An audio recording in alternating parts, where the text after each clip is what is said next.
Mr. Sinatra, FBI, open the door. Frank Sinatra froze. Across from him sat Sam Giancana, Chicago's most wanted man, right now in his hotel room. Giancana smiled. "What are you gonna say, Frankie?" The door knocked again, harder this time. Sinatra had 10 seconds. 10 seconds to decide 30 years of friendship, sin or everything else. To understand this moment, you need to know about Cal-Neva Lodge on the California-Nevada border at Lake Tahoe. Sinatra had bought this hotel a year earlier. Not just any hotel, but the secret kingdom of Hollywood elite. Dean Martin, Marilyn Monroe, Peter Lawford, everyone came here. Midnight poker games, dawn cocktail parties, the poolside power deals. For Sinatra, Cal-Neva meant legitimacy. He wasn't just a singer anymore. He was the owner of Nevada's most prestigious casino. His gaming commission license gave him the right to operate legal gambling on the California side of Lake Tahoe. This wasn't just business, it was status. But the commission's rule was ironclad. Anyone connected to organized crime was permanently banned from Nevada. This wasn't just legal regulation, it was Nevada's image war. The state had sold itself to Las Vegas glitter, but needed to stay clean. Sam "Momo" Giancana was the exact target of this rule, leader of the Chicago outfit, one of America's most powerful and ruthless mob bosses, FBI's most wanted list. Justice Department's special target, but for Sinatra, much more his friend of 30 years. Their story began in 1947. Sinatra was 25. High hopes but empty pockets, a young singer from Hoboken facing the industry's brutal realities.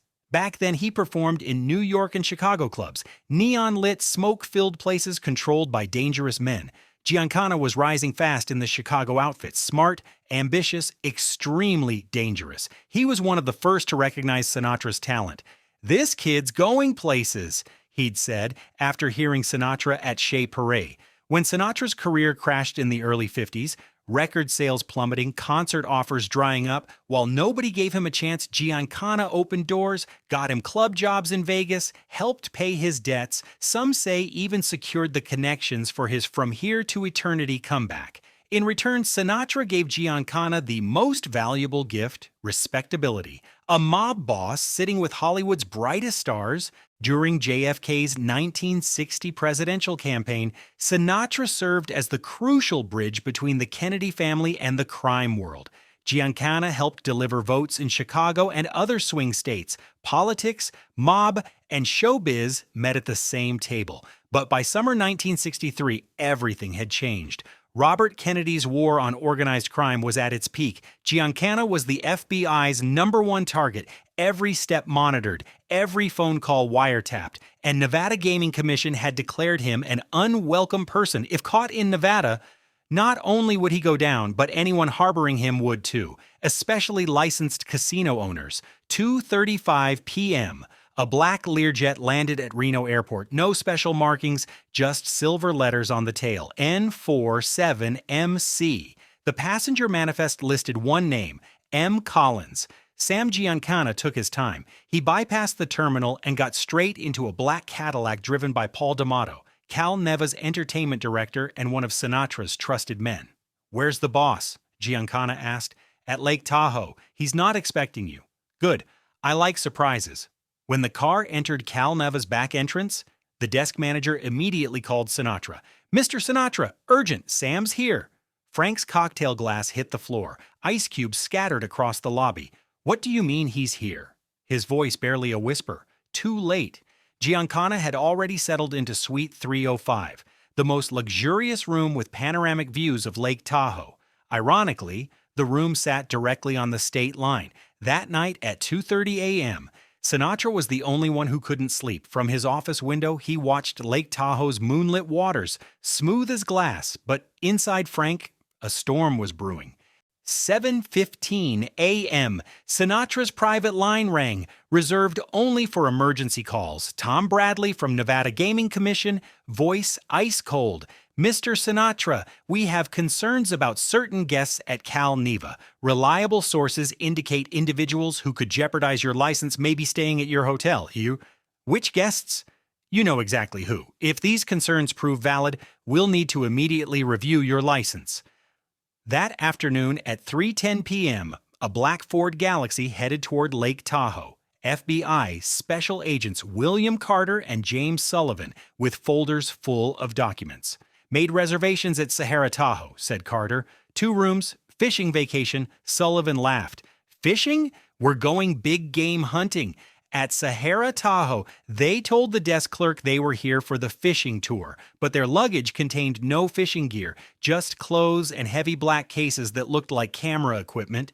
That evening, Carter and Sullivan dined at Sahara Tahoe's panoramic restaurant, deliberately choosing a table with clear sightlines to Cal-Neva Lodge. They documented every person, every car, every movement. At 9 p.m., they opened the black case. Out came a professional Nikon with telephoto lens and a Zeiss binocular. They began surveillance of Cal-Neva. "Target in sight," Sullivan said at 9:45 p.m., spotting a man smoking on Suite 305's balcony. Sam Giancana confirmed. FBI operation intensified. Carter and Sullivan took position with perfect sight lines to Cal-Neva's pool area. Telephoto shots would be flown directly to FBI Washington. 11:30 a.m., Giancana sunbathed poolside.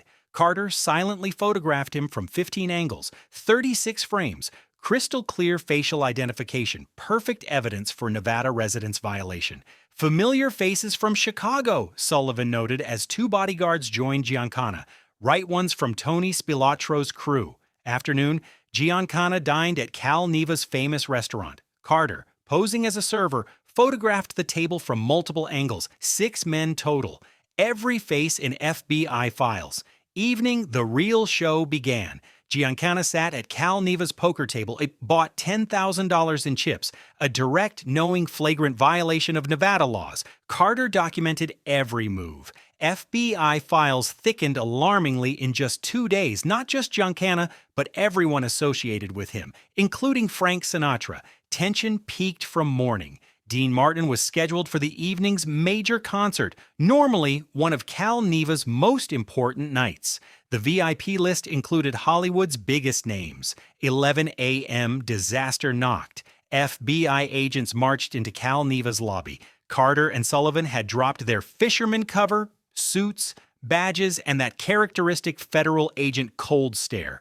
"We have questions under Nevada Gaming Commission authority," Carter told desk manager Paul D'Amato, showing his badge. Paul's hand trembled. "I should call Mr. Sinatra." "Call him. Who's staying in room 305? "That information is confidential, sir. I'm asking under federal investigation authority. This isn't a courtesy." When Sinatra emerged from the elevator, his heart pounded but his face showed nothing, the most valuable skill Hollywood had taught him. "Gentlemen, how can I help you?" "Mr. Sinatra, FBI Special Agent Carter," said my partner, Agent Sullivan. "Welcome to Cal-Neva. Is there a problem?" Carter produced a photograph. Sam Giancana sunbathing poolside in HD quality.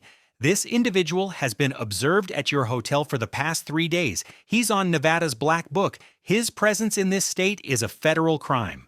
Sinatra studied the photo, frowning. "Interesting photo. Where was this taken?" "From the hotel across the lake. Yesterday afternoon, 2:30 p.m. "I haven't seen this person. Cal-Neva has 500 guests daily. I don't know them all." "Mr. Sinatra, Sam Giancana has been your longtime associate. We have this documented." "Long time," Sinatra emphasized. "Very long time. People we no longer associate with." Carter smiled coldly. "Understood, Mr. Sinatra. We'll be here. If you see this individual, please notify us immediately for your hotel's safety and your license." The FBI agents settled into the lobby all day, waiting. 11:45 p.m. Dean Martin's concert had ended. 2 hours of magnificent performance. Everybody Loves Somebody brought the house down, but none knew the real drama unfolding. FBI agents sat at their lobby table with concrete evidence. Dozens of photos of Giancana at pool, restaurant, casino, documents proving flagrant Nevada law violations. Agent Carter approached desk manager Paul. "Who's in room 305? Paul's voice shook. "I need to check records, sir." "Let's check records then. And Mr. D'Amato, federal obstruction of justice is serious." Sinatra was leaving backstage after congratulating Dean when he took the elevator. As he reached the third floor, he heard voices from the lobby, not normal sounds. Standing before Suite 305, his heart hammered. He pressed his ear to the door. Then he heard the voice that would change his life. Mr. Sinatra, FBI, open the door, federal investigation. Inside, Giancana sat comfortably, sipping single malt from a crystal Waterford glass. Lake Tahoe's night view was spectacular, but he watched Sinatra's panicked face. "Frankie," Giancana said without concern, "FBI's downstairs right now, sitting in the lobby with their files." "I know. What the hell are you doing here?" "Visiting my friend." Giancana sipped his whiskey, lit a cigarette. "Is that a problem?" Footsteps in the corridor. FBI agents on the third floor now. Sinatra's voice cracked. "The problem is you're destroying me. Gaming Commission is already suspicious, and now FBI's here. They'll arrest us both." "Let them come." Giancana's eyes hardened. "I'm Sam Giancana. Nobody scares me." "Sam," Sinatra's voice rose, but he controlled himself. The walls were thin. "I've been your friend for 30 years, but this is different. I lose Cal-Neva. I lose everything in Nevada." Giancana slammed his glass down so hard the crystal cracked. The sound filled the room, echoed off Lake Tahoe. He stood up, 6 feet tall, powerful build, Chicago street hardened. He walked toward Sinatra. The two men faced each other, inches apart. Sinatra could smell Giancana's breath, whiskey, cigarettes, and danger. "You," Giancana said, pressing his finger into Sinatra's chest. "Are you throwing me out?" Silence. Even Lake Tahoe's gentle waves could be heard. Sinatra's breathing quickened. Giancana's eyes never blinked. "You're throwing out Sam Giancana. Who gave you your first big break at Chez Paris in 49? Who paid your debts in 52? Who delivered Chicago for Kennedy in 60? Sam, please." Sinatra's voice became a whisper. "Please." Giancana stepped back, grabbed his cigarettes. The Zippo's metallic click echoed. 30 years, Frankie. We've been through everything together. Now you get some FBI heat and you're throwing out your oldest friend." FBI agents approached down the corridor. Room 304 checked. "Clear." The sounds got closer. Sinatra turned toward the door, then back to Giancana. His hand went to the doorknob but couldn't turn it. Instead, he walked to the window. Lake Tahoe was black in the night darkness, only opposite shore lights reflecting on water. "Sam," he said, back turned, voice low but determined, "you were never here." Giancana frowned. "What do you mean?" Sinatra turned around, new light in his eyes. The Hollywood producers, the successful businessmen's, the survival experts' light. "You were never here. Not tonight, not last night, not the night before. You never came to Cal-Neva. Frankie, I'm telling the staff, everyone, you were never here. No reservation records, no credit card transactions, no room service logs, nothing." As Sinatra spoke, the plan formed perfectly in his mind. "Tomorrow morning at 6, before sunrise, you leave through the back service entrance. No staff sees you. D'Amato drives you to the airport." Giancana slowly understood. "And FBI? FBI comes, searches everything, finds nothing, because you were never here." Sinatra's voice strengthened. "The photos? We call them photo manipulation. Computer technology, Hollywood special effects. This is 1963. Even FBI knows this stuff is possible." Giancana lit a cigarette. The Zippo's metallic click echoed in the room. He blew smoke slowly, processing Sinatra's plan. "Smart," he said finally. "You always were smart, Frankie. Know how to get out of the toughest situations." "Sam, Sinatra's voice softened. 30 years of friendship weighed on his shoulders. "No, Frankie." Giancana raised his hand. "You're right. I put you in danger. With all this FBI attention, I shouldn't have come, but—" His eyes turned to Lake Tahoe. "Sometimes a man feels so alone. He thinks the only safe place is next to his oldest friend."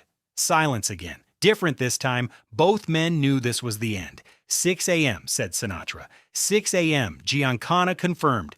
They shook hands. Long, firm handshake. Sinatra's hand trembled. Giancana's stayed rock solid. The final salute of 30 years of friendship. The last time they'd feel like brothers.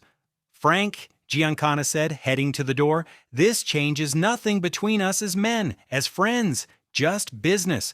But both knew everything had changed. 5:45 a.m. next morning, George Jacobs, Sinatra's personal driver, waited with the black Cadillac at Cal-Neva's back service entrance, engine running, headlights off. Lake Tahoe hadn't seen sunrise yet. The water was leaden gray. Giancana came out without luggage. No physical evidence.